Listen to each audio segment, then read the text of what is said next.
Welcome to Courageous Conversations. Before we start today, I'd like to acknowledge that we're meeting on what always was and always will be Aboriginal land. I thank the Aboriginal people for their custodianship of the land. I'd like to acknowledge elders past, present and emerging, and any Aboriginal people joining us today. Courageous Conversations encourages individuals, organisations and communities to have conversations that challenge sexist comments, discrimination and disrespectful behaviour. Through these discussions and actions, we can create a culture that is free from rigid gender stereotypes and a community where all men and women and boys and girls feel safe, included and respected. During this program, we encourage you to consider what gender equity and respect means to you and to your community. This is Session 3, Why Don't They Leave?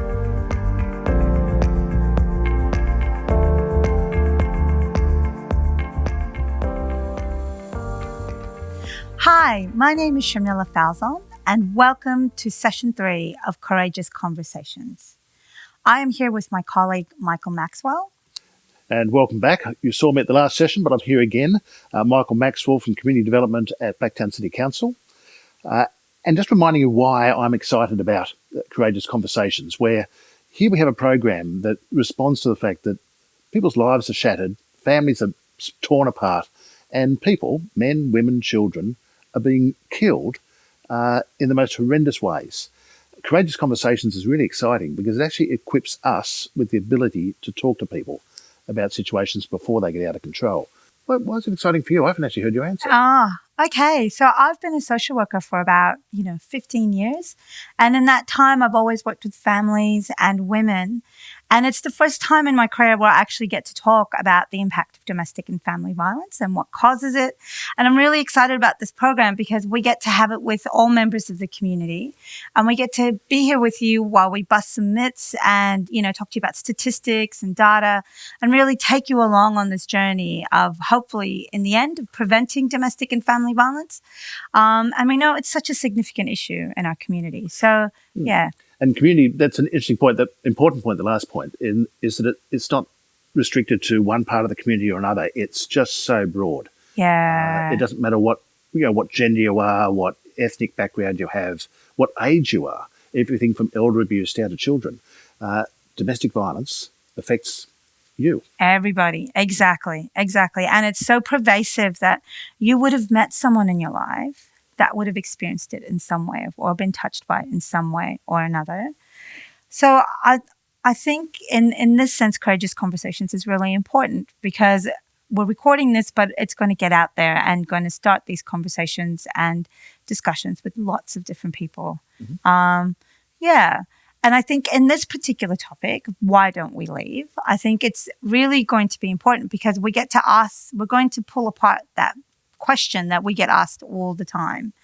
We're going to be able to go through stories from people who've experienced violence. We're going to talk a bit about statistics, and we're going to come back to this question in a way that's going to help you understand the nature of this violence and what you can do to help people.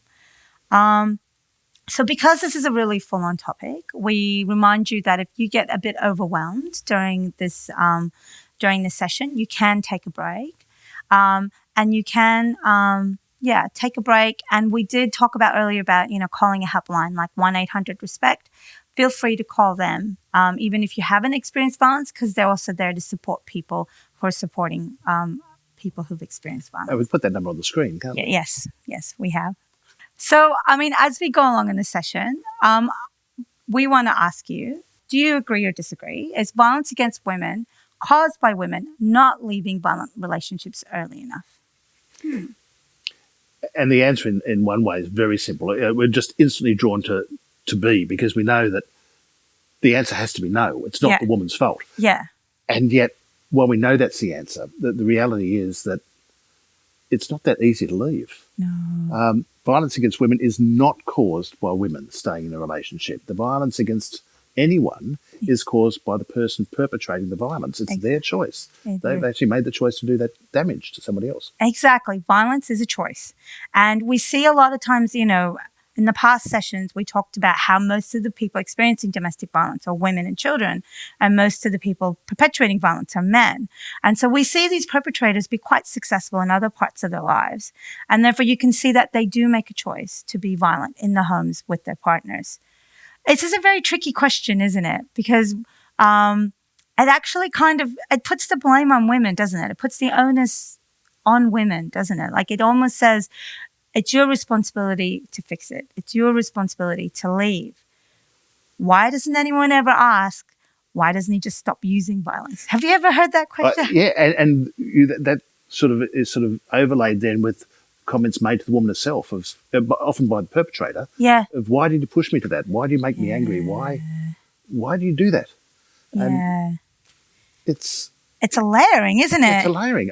This complex layering of blame on the victim to excuse the male. And your point that the male might look totally different in every other part of his life, but the moment he walks through the door, there's triggers there that aren't seen elsewhere. Yeah, exactly.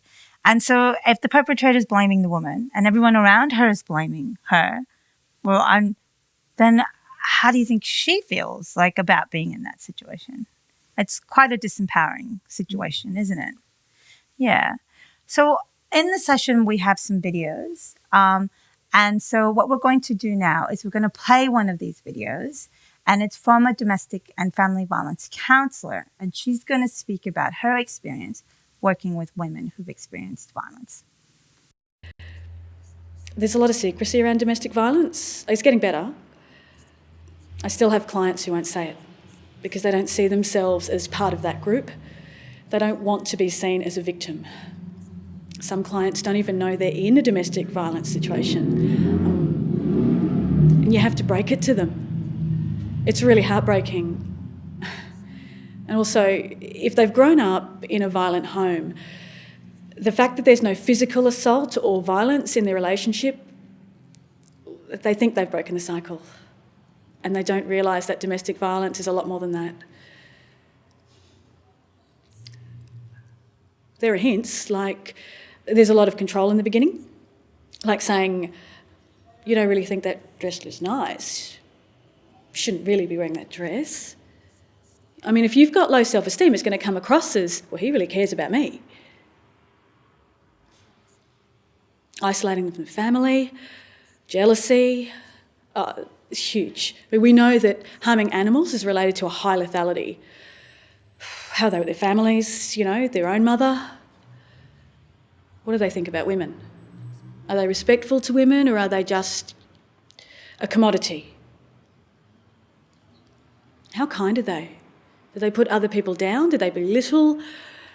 Sometimes they're just too good to be true. They're the scariest ones, the Prince Charmings, the knights in shining armour.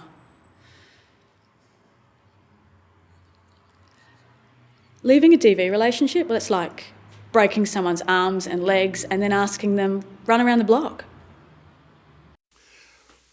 There were some very powerful statements in that video. Did anything stand out particularly for you, Shamila?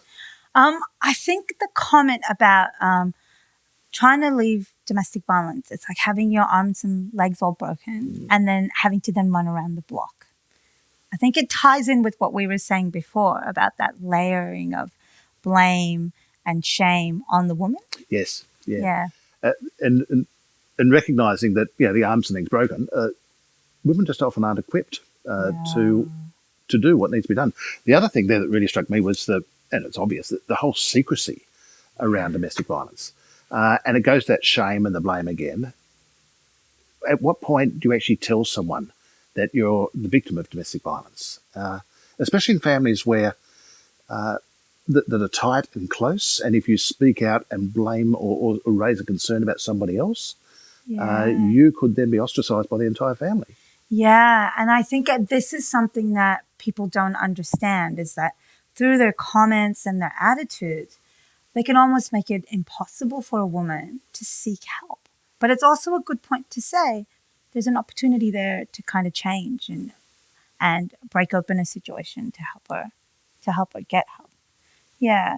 I really think about the shame aspect of it, because I mean, I think we might see this in other stories and other videos, is that it's a woman's shame, but it's not the shame she might hold for herself, but she might have left other people down. Yeah. Like her parents down, that she's got a failed marriage, or his family don't want to take ownership, that kind of thing. Yeah. Which can be very powerful. Yeah. It sort of raises that whole issue of women who are about to leave home and who actually make that decision are then at enormous risk. Yeah. It's one of the most vulnerable points when they're leaving. You mentioned the shame and the parents let them down and so on, but if that's the case, where do they go and how do they get there? And there's, And then so we were talking about, when they do decide to leave, that you made a point that it could be quite a dangerous time. And I think this is something that people don't realize, that the woman's life and well-being is most at risk when she's leaving. And that has to do with the whole nature of domestic violence, which is about power and control. And so when the perpetrator realizes that they're losing power and control, they could very well escalate their violence. And so it's it's very dangerous. And this is where having access to appropriate help can reduce that risk. And making plans and things like that can reduce that risk. And so, and I think we need to, when we ask that question, why doesn't she leave? A woman very well knows that it's scary and she might not see those supports in front of her. And what do you do when you're really scared of something? What do you do? Do you bunker down and don't do anything? Absolutely. Avoid conflict if you can. But when you look at the whole dynamics of the male and the female sort of interacting there, like if it's been ongoing domestic violence for a long period of time, the woman will be very aware of what could face her. Alternatively, if it's been the first instance, if something snapped and a partner in a relationship who may have been known for years has suddenly punched a hole in the wall, then all sorts of questions then arise of, who is this person? Here's a side of them I've never seen before. What are they about to do next if they just did that is surprising? And the whole uncertainty of, who is this person? What do I do? How do I respond? Just that unknown.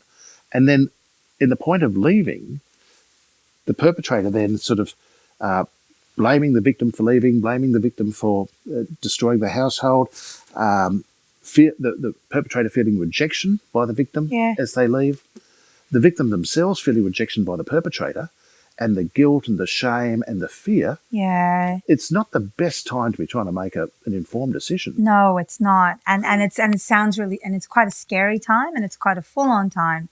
And so, and that's just you yourself. If you have children or even pets, that makes it even more complicated and scary. And that's a good point. There are organisations around who will support children and pets in the process as well. So if they are a concern, there are answers that can be found for that. So so the RSPCA do have a specific boarding program for women or victims of domestic violence for their pets. For their pets. For their pets. Sorry, not for the victims. For their pets, where you can leave the pets there and at a reduced or free cost. But I mean, talking about barriers and taking that barriers to another bit, like we know that women disproportionately face violence, right? But what also come out through the research is that women who face other forms of discrimination actually experience domestic violence at greater rates and greater severity. And this combination of discrimination is actually what they call intersectionality. And so I'm just going to speak to some statistics which illustrate this point. So women with disabilities are twice as more likely to experience domestic violence than women without disabilities. And women who are from culturally and linguistically diverse backgrounds could also be more likely to experience to be killed. Like, it's quite a scary statistic. And I think when we again talk about why doesn't she leave, this takes some sensitivity around what other barriers is she facing? Apart from just escaping violence, is there barriers to household? Is there barriers to getting a job that can help bring money to support her? Is she, yeah, is it community attitudes? In some places, visas themselves. Yeah. A wife from overseas who's come to Australia will then be almost stuck with her husband Yeah. or lose a visa and then have to go home to her family in disgrace. Yeah. Yeah. And that also prevents them from accessing support. So it gets quite a layered situation in there when you think about other forms of discrimination and community attitudes. So I think, again, like when we approach this issue, we have to approach it a lot with empathy and understanding, as opposed to with, judgment. Yeah. And that's where that concept of intersectionality comes in. Yeah. That you mentioned. It's sort of the intersection of your vulnerability as potentially a woman of ethnic origin, a person with a disability, a mother of children who you're trying to protect, the owner of an animal, and all these things come together. And the more these lines cross, the bigger that intersection in the middle, the more complex this is going to be to try to resolve. Yeah, it is. And it is. And this is where it's important to ask for help, or even to, if you are witnessing this from a friend, it's where it's us to kind of be understanding and be present. So, I mean, to go further, I think we have another video for you, which is a series of stories from women themselves who've experienced violence. The day I left, I went to the police station to speak to the police officers to get an AVO. Once you leave, you obviously need to protect yourself so it doesn't come to your door and start harassing you. But I had no evidence. They were like, it's not going to work. They want like a photo of the bruises, and obviously I never told anyone about it. Even when I went to the doctors, for example, he injured my arm and I told them we were wrestling, like play wrestling. Like I wouldn't tell the truth. Because you're scared, you don't know what's going to happen. And then the police want all this evidence, like doctors' reports and photos and recordings, witnesses, things like that. But luckily, the domestic violence liaison officer pushed for it. She said, just come in, we'll take your statement. Getting an AVO is pretty hard, I think. It took me a long time to say out loud that he was abusive. Looking back, I don't think I saw it in that way when I was in the relationship, to be honest. I know it's bad, but you sort of just get used to it.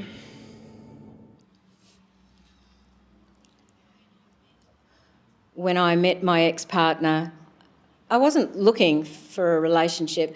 I didn't want anyone in my life. I just wanted me and my daughter. But he really tried. He put in so much effort. And it felt good. He was just so nice. Like, I don't know, he would just go above and beyond for me. He was very charming, had charisma, and able to talk the talk and walk the walk, fancy clothes. He pretended to be highly educated, said he had a house on the water, but it was all lies. He'd been watching me. For him, it was financial. I had an investment property and I have a beautiful home. He thought if he could move into my home, have my finances and claim them as his, and like all the things that I worked through my whole life that I worked for, that would be the end of his fairy tale. When he said he was going to put a caveat on my house because he'd added to its value, that's when I knew I was in trouble. It was something to scare me legally. It was something to take control of me, to make me think that he was a smarter person than me. After that, I said to him, I no longer want to have anything to do with you. If that's the way you think, I don't want to see you anymore. No one chooses this. No one. People don't go into relationships and expect these things to happen. People are just like anyone else. They want the Australian dream. They want, to find the right man and hope that the fairy tale comes true. That's what anyone wants. No one wants to have these horrible experiences. He would constantly ring me, he would send me abusive texts. At my own unit, he attacked me a couple of times, and it didn't matter how many times I went to the police or how many times there was an AVO. It was like I could not get away from this person. Felt like it was never going to end. I'd go to report to the police station and they would tell me to go away. He would follow me 24/7. He would follow me to work and I would see him and I'd have to run. He was big and violent.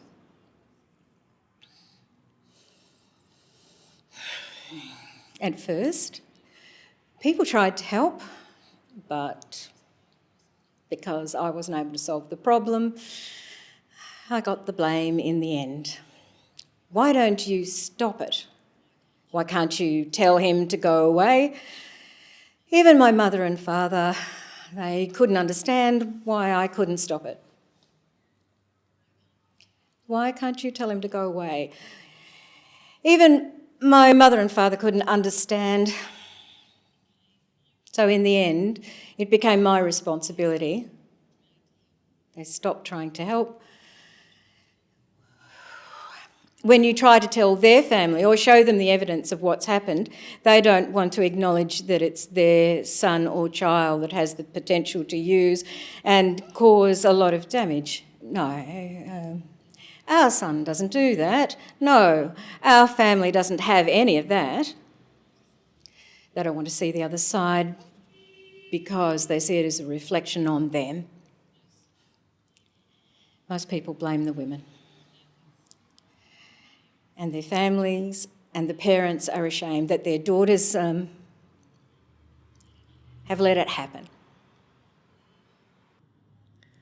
A lot of people don't want to, they just want to know good things. They don't want to hear bad because a lot of the time they don't understand it or they don't want to.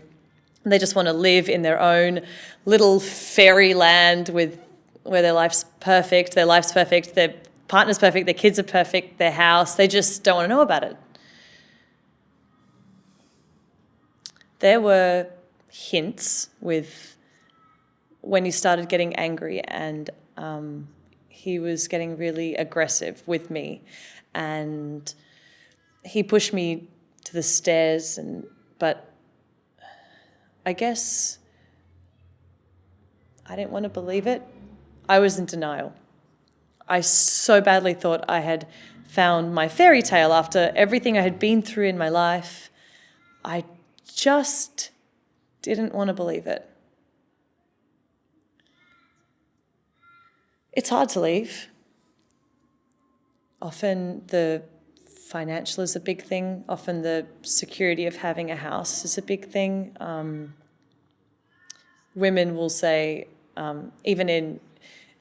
women will stay because it's so hard to find help out there when you're not working and you've got kids. So you stay because, even though the partner's there, at least you have a house.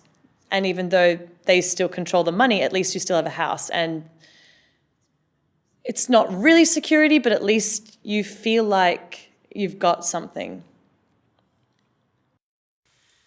Okay, so what messages have you heard? When I was listening to it, it's just that repeated silencing, of I didn't expect it to happen to me. I never told anyone. And then all of a sudden, boom. Yeah. Just blowing up. Yeah.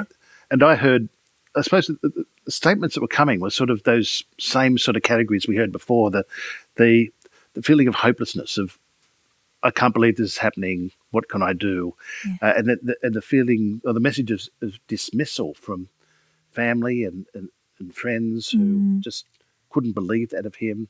Yeah. The messages of blame. Yeah. Why didn't you leave? Why didn't you do something? Why didn't you tell him to leave? Yeah. And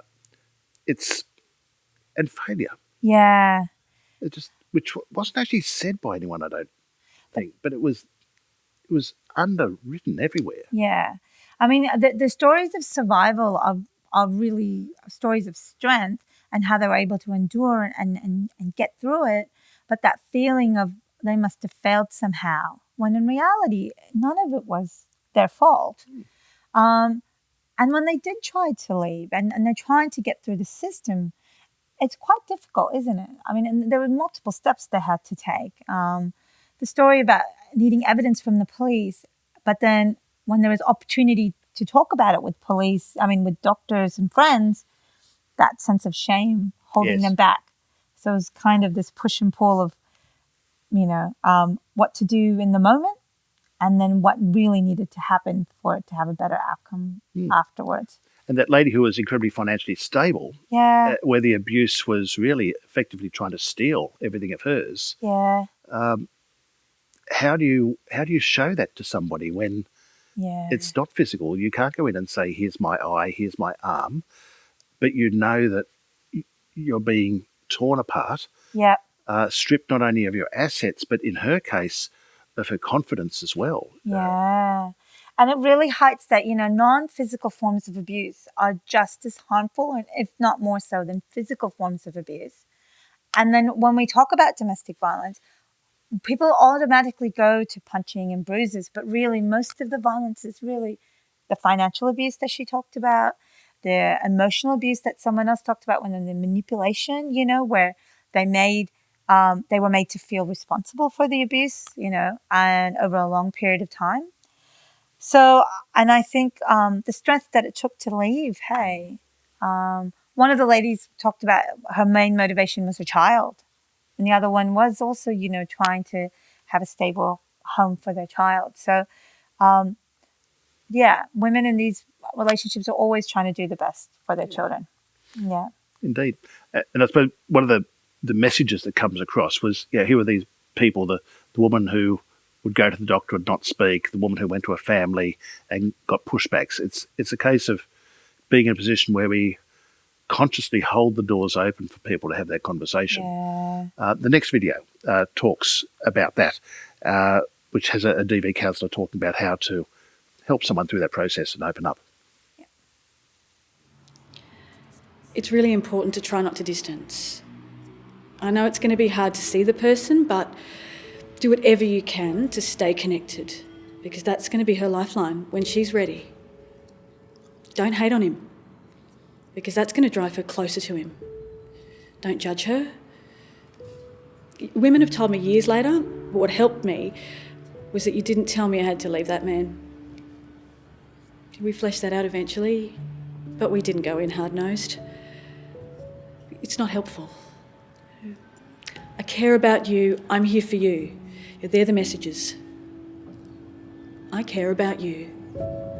I'm here for you. I believe you. I'm listening.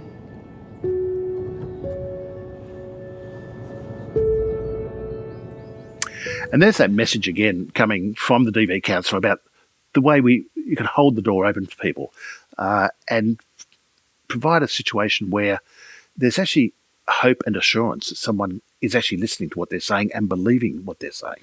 Yeah. And not having judgment, and it's really difficult as human beings, especially if we care about someone, we want to jump in, we want to solve it, we want to go blah, blah, blah. But then for the person who's in that situation, it's going to be a lot of toing and froing. And I think, being as much as possible, holding a door open, being that friend who's non-judgmental and accepting is really important. Yes. And taking your cues from them. They will need to take cues from you as well and be helped along the way. Yeah. But you're right. We can't jump in and solve someone else's problem. No. But at the same time, we can't just allow it to sit. Yeah. Here's a real issue that could escalate into something actually fatal. So something needs to happen. So we need to be close, not distant. Yeah. But not full on. Yeah. Excellent. And you're right. Take your cues from the victim, your friend who's experiencing the violence, about what they need and where they need it. And I think always there's hope, right? You've heard a lot of stories.